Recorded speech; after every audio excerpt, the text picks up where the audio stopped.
네, 안녕하세요. SK 하이닉스 낸드 설계 박강호 TL입니다. 네, 멀티모델 AI 시대를 준비하는 4D 낸드 설계 기술이라는 주제로 발표드리겠습니다. 저는 2010년 입사를 해서 14년째 낸드 회로를 설계하고 있습니다. 2D, 3D 그리고 4D까지 왔고 현재는 4D 낸드 300단 이상의 TLC 제품을 설계하고 있습니다. 순서는 다음과 같습니다. 4D 낸드를 먼저 소개해드리고 낸드의 기본적인 개념을 설명드리도록 하겠습니다. 그리고 이어서 ISCC 논문에 발표된 내용을 기반으로 낸드의 키피처들을 설명드리도록 하겠습니다. 그리고 논문에 나와 있는 5가지 최신 설계 기술들을 설명드리고 결론으로 마무리하도록 하겠습니다. 저희가 회사 보안상의 이유로 최신 설계 기술들은 공유가 불가능하지만 학회에 올해 이미 발표된 내용이기 때문에 자유롭게 설명드릴 수 있을 것 같습니다. 네, 4D 낸드에 대한 소개입니다.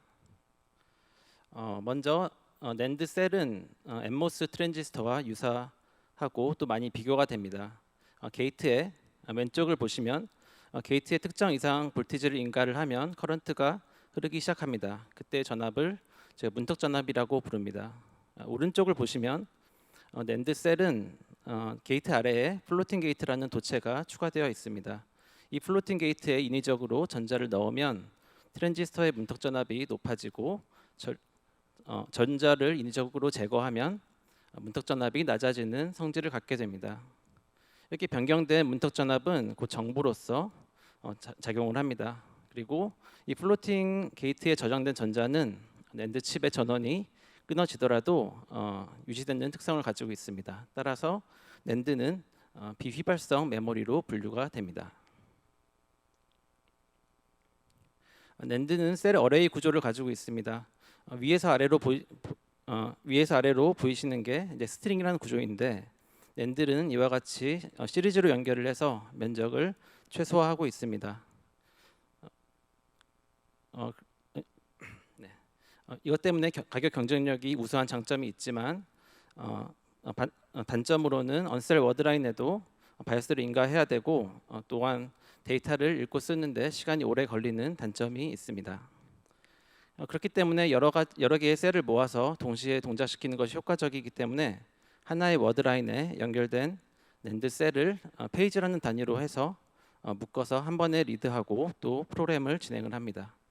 하나의 페이지에 연결된 셀은 약 13만 개입니다. 네, 2D 플로팅 게이트의 스케일링 한계에 대해서 말씀드리겠습니다. 2D 낸드는 아래 보시는 것처럼 웨이퍼 평면에 셀을 만드는 방식입니다. 따라서 가격 경쟁력을 갖추기 위해서는 셀을 점점 작게 만들어야 되는 것이 핵심입니다. 하지만 작게 만들수록 이제 셀이 휘어져 버리는 현상 그리고 플로팅 게이트를 균일하게 채울 수 없는 문제가 발생합니다. 따라서 2D 낸드는 제가 16나노미터 이하로는 만들 수가 없었습니다. 이와 같은 스케일링 다운의 한계를 극복한 것이 바로 3D 낸드입니다. 제가 평면에 배치하는 것보다는 위로 높이 쌓는 것이 동일 면적에 더 많은 셀을 넣는 방법이 될 것 같습니다. 그리고 소자는 가운데 보시는 것처럼 플로팅 게이트에서 CTD, 차지 트랩 디바이스로 변경이 되었습니다. 그리고 모양은 이와 같은 원통형으로 변경이 되었습니다. 오른쪽에 3D로 보시는 것이 이제 3D 낸드의 구조입니다. 위에서 아래로 초록색으로 있는 것이 스트링이고 이 워드라인과 만나는 모든 부분이 모두 다 셀이 됩니다. 네, 차지 트랩 디바이스 설명드리겠습니다. 도체인 플로팅 게이트 대신에 부도체인 나이트라이드를 사용합니다. 그래서 이 나이트라이드에 전자를 저장하는 방식입니다. 이렇게 되면 두께가 더 낮아져서 인접 셀과의 간섭이 더 작아지는 장점이 있습니다. 그리고 원형으로 플러그를 만들 때 더 작게 만들 수 있기 때문에 3D 낸드에는 플로팅 게이트보다 차지 트랩 디바이스가 더 적합한 소자입니다. 네, 낸드 블럭 설명드리겠습니다. 저희가 셀 어레이뿐만이 아니라 셀을 동작시키기 위한 많은 회로들이 들어 있습니다. 이것을 페리퍼럴 회로라고 부르는데 이 회로들을 전부 낸드 설계에서 담당해서 설계를 하고 있습니다. 간단히 설명을 드리면은 어레이를 제어하는 엑스덱과 페이지 버퍼가 있고 그리고 하이볼티지를 생성하는 아날로그 회로가 있습니다. 그리고 내부 동작을 제어하는 로직 회로 그리고 입출력을 담당하는 인터페이스 회로로 구성이 되어 있습니다. 네, 4D 낸드 설명드리겠습니다. 네, 왼쪽에 보이시는 것처럼 3D 낸드는 셀 어레이와 페리퍼럴 회로를 이같이 인접해서 배치를 합니다. 따라서 페리퍼럴 회로가 증가를 하게 되면 그만큼 칩의 면적이 증가하는 문제가 발생을 합니다. 가운데 보이시는 것처럼 4D 낸드는 페리퍼럴 회로를 먼저 만들고 그 위에 셀 어레이를 쌓는 방식으로 만들어집니다. 이렇게 되면 칩의 면적이 획기적으로 감소를 해서 가격 경쟁력이 향상이 되고 추가적으로 셀 아래의 공간을 모두 페리퍼럴 회로의 면적으로 사용할 수 있는 장점이 있습니다. 오른쪽에 레이아웃을 보시면은 빨간색 테두리로 표시된 부분이 모두 다 셀이고 그 아래에 페리퍼럴 회로들이 배치되어 있는 것을 볼 수 있습니다. 낸드는 독특하게도 페이지 단위로 동작을 하기 때문에 분포라는 개념이 존재합니다. 아까 말씀드린 13만 개의 셀을 이와 같이 왼쪽 그림과 같이 문턱 전압으로 나열을 하면 이상적으로는 이레이즈 셀과 프로그램 셀은 각각 모두 동일한 문턱 전압을 가져야 합니다. 하지만 여러 베리에이션으로 인해서 셀 간 베리에이션으로 인해서 아래 그림과 같은 분포를 갖습니다. 그래서 동일한 프로그램 셀이라고 해도 모두 문턱 전압이 다 차이가 나는 것을 볼 수 있습니다. 따라서 프로그램 셀과 이레이즈 셀을 구분하기 위해서는 아래와 같이 세퍼레이션 갭 마진이 필요하게 됩니다. 그리고 오른쪽 그림을 보시면 제가 정해진 영역 안에서 분포를 2개를 만들면 SLC, 그리고 4개를 만들면은 MLC, 그리고 8개를 만들면은 TLC가 됩니다. 각각은 셀에 들어가는 빗수가 증가를 하게 됩니다. 저희가 하나의 셀에 여러 빗을 저장을 하면 그만큼 가격 경쟁력이 향상될 수 있지만 또 분포를 더 좁게 만들어야 하기 때문에 설계 난이도는 더 상승을 합니다.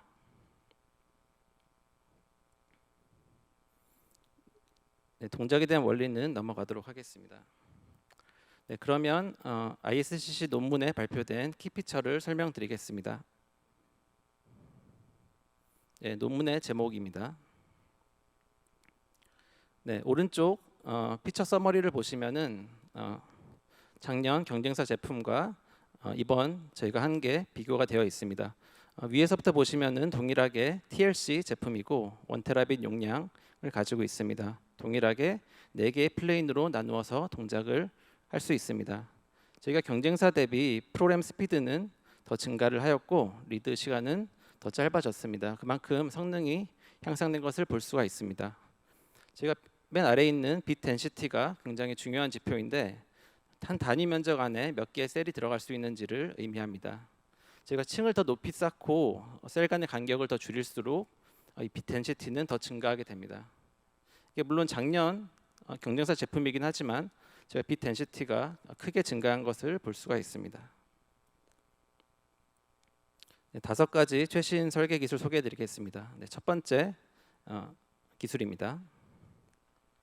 저희가 보통 분포를 개선을 하면은 프로그램 속도가 개선이 됩니다. 그 이유를 설명을 드리면은 펠빗 없이 리드를 하기 위해서는 분포 간의 간격, 갭 마진이 필요합니다. 이때 분포를 더 좁게 만들어서 개선을 하면 이 갭 마진이 늘어나는데 그만큼 제가 프로그램을 할 때 V 스텝, 프로그램 레벨이 증가하는 폭을 더 높일 수가 있습니다. 그러면 분포는 원래 모습대로 돌아오지만 대신 프로그램 속도가 더 빨라져서 프로그램의 진행 속도가 더 빨라져서 T프로그 프로그램 시간이 감소하고 라이트 성능이 더 향상이 됩니다. 그래서 분포를 개선하는 것이 곧 프로그램 속도를 개선하는 것입니다. 더블 베리파이 프로그램이라는 것은 이미 널리 사용되고 있는 기술입니다. 셀의 문턱 전압 값이 어디에 있냐에 따라서 프로그램되는 양을 2가지로 조절합니다. 네, 아래 왼쪽 그림을 보시면은 분포가 있고 그룹을 1, 2, 3으로 나뉘어져 있습니다. 그룹 1 같은 경우는 더 이상 프로그램이 되지 않도록 빈라인에 VDD를 넣어서 채널을 플로팅 시키고 프로그램이 더 이상 되지 않도록 합니다. 그리고 그룹 3 같은 경우는 프로그램이 아주 잘 되게 해야 되기 때문에 빈라인에 0V를 넣고 채널을 0V로 만들어서 프로그램이 잘 될 수 있도록 합니다. 그리고 상대적으로 문턱전압이 낮게 올라가야 하는, 작게 올라가야 하는 그룹 2 같은 경우는 빈라인에 VA라는 바이러스를 넣어서 V스텝 마이너스 VA만큼만 문턱전압이 움직이게 합니다. 이런 식으로 컨트롤을 해서 분포를 작게 만드는 기술입니다. 최근 자사는 트리플 베리파이 프로그램이라는 기술을 적용하였습니다. 왼쪽 그림을 보시면 그룹을 하나 더 만들어서 프로그램을 3단계로 조절하는 것을 볼 수가 있습니다. 이를 위해서 왼쪽 그림과 같이 VB라는 바이어스를 추가를 하였고 VB는 VA보다 더 낮게 컨트롤을 합니다. 이 방법을 사용을 해서 분포가 많이 개선이 되었고 또 V스텝을 상향을 해서 T프로그를 이전 제품 대비 약 10% 개선을 하였습니다. 네, 빈라인을 프리차지 시키는 방법에도 변화를 좀 주었습니다. 저희가 직렬로 연결된 엠모스 두 개에서 아래에 있는 VREF1과 VREF2를 이용을 해서 빈라인 1과 빈라인 2를 바이어스를 만들어냅니다. 근데 이때 빈라인 1과 빈라인 2는 각각 0V로 초기화되었다가 VREF1, VREF2 값에 의해서 올라가는 방향으로 세팅이 됩니다. 이때 빈라인 2의 커플링 영향으로 빈라인 1은 타겟 레벨보다 더 높이 올라가는 문제가 발생합니다. 이것을 개선하는 것이 카운터 드라이빙이라는 기술입니다. 빈라인 1은 기존과 동일하게 0V에서 올라가는 방향이고 빈라인 2는 먼저 VDD로 초기화를 했다가 내려가는 방향으로 컨트롤을 합니다. 이를 위해서는 엠모스 시리즈를 이와 가운데 그림과 같이 피모스로 변경을 하였습니다. 이렇게 하면 빈라인 1이 낮아지는 방향으로 커플링을 받기 때문에 타겟 레벨보다 높아지는 것을 방지할 수 있습니다. 네, 두 번째 기술을 설명드리겠습니다. 프로그램 펄스 동작 전에 언셀렉트 스트링 프리차지라는 동작이 있습니다. 이것은 다음 펄스를 맞기 전에 채널을 VDD로 초기화시켜서 펄스 동작에서 높은 레벨까지 채널이 부스팅될 수 있도록 하는 역할입니다. 근데 이때 워드라인에는 낮은 바이어스가 들어가는데 셀렉트 워드라인에 문턱전압이 높은 경우 채널이 컷오프가 되고 SSL 사이드에만 VDD로 프리차지되는 케이스가 발생합니다. 이렇게 되면 양단에 높은 전압차로 인해서 높은 일렉트릭 필드가 형성이 되고 전자가 가속되고 가속된 전자가 셀로 들어가는 핫캐리어 인젝션이 발생을 합니다. 따라서 이 영향으로 문턱 전압이 바뀌고 또 분포가 넓어지는 현상이 발생합니다. 어댑티브 언셀 스트링 프리차지, 줄여서 ASP 방식은 채널 프리차지 레벨을 조절해서 HCI 디스터브를 최소화합니다. SSL 사이드의 더미 워드라인에 바이어스를 제어를 해서 VDD보다 낮은 바이어스로 프리차지를 시킵니다. 그러면 일렉트릭 필드가 감소를 해서 HCI 디스터브가 감소되고 분포가 개선될 수 있습니다. 네, 디테일한 설명이라 넘어가도록 하겠습니다. 네, 세 번째 기술입니다. 왼쪽을 보시면은 셀을 위에서 본 모습, 셀의 어레이를 위에서 본 모습, 그리고 오른쪽 그림은 단면으로 본 모습입니다.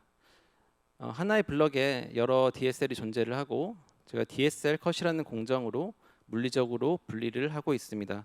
DSL 컷 공정이 들어간 스트링은 오른쪽 그림과 같이 노멀 스트링으로 사용할 수가 없고 더미 스트링으로 남아있게 됩니다. 근데 이때 단순히 못 쓰는 것뿐만이 아니라 더미 스트링은 같은 워드라인으로 연결되어 있기 때문에 캐패시티브 로드로 작용을 합니다. 이 캐패시티브 로드 때문에 워드라인 라이징이 느려지는 현상이 발생을 합니다.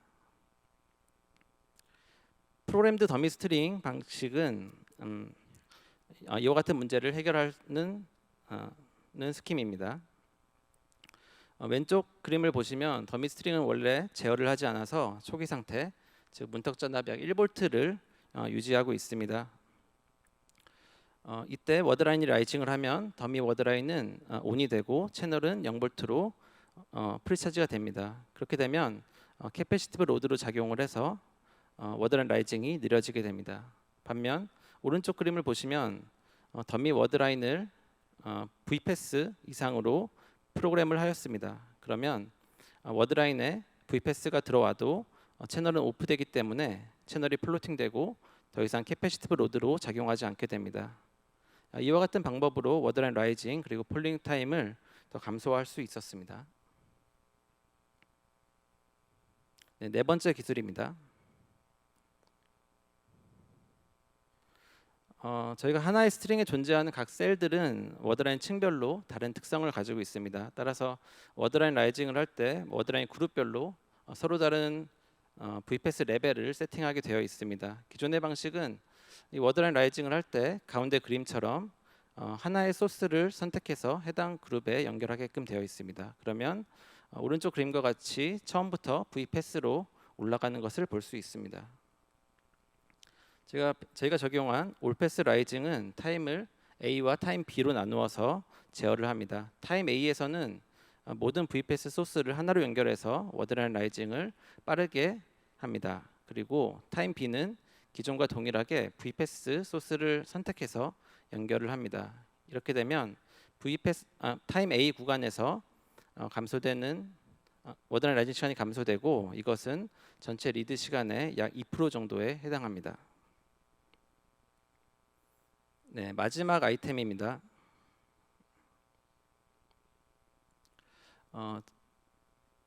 제가 첫 번째 리드를 했을 때 페일빗이 기준보다 너무 많으면 리드 레벨을 계속 바꿔가면서 동작을 하는 것이 있습니다. 이것을 제가 리드 리트라이라고 부릅니다.